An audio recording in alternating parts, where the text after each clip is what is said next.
Pag-imbestigaran sa Land Transportation Office Region 6 ang ginapahayag individual nga nakitaan nga nagahimo sang hindi dissenting akto samtang nagajogging ang duwa ka babae sa Sunset Boulevard pasado las 7 sang aga sang Hunyo 15. Base sa aligasyon sang duha ka mga individual ginakuti sang among lalaki ang iyang kinatawo. Sa interview sa Bombo Radio kay Atty. Gaudio Hidos-Pan, Regional Director sa LTO Region 6, yagin pahig kinahanglan imbestigaran sa maayo ang report bangod posible nga hindi man ang nakitan nga individual ang nagapanagiya sang salakyan.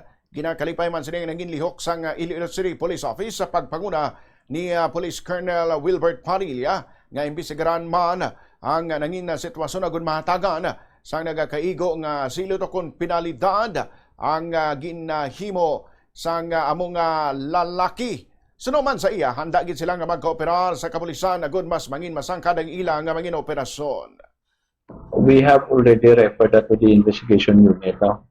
However, medyo kulang man ang aton nga information because the complainant was not able to take an image of that driver. Para sa amon, we have to tread cautiously, no? Kaya ang napicturean na abi ang salakyan.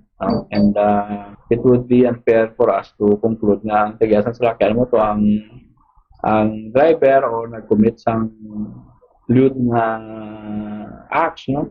I was told na gina-investigate ni sang ICPO no, under sa City Director kay Colonel Parilla, and we're happy to cooperate with an investigation.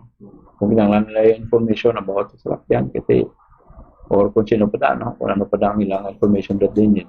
We're happy to cooperate with the City Director. Ang kabahin sang pahayag ni Atty. Gaudio Hidos-Pan.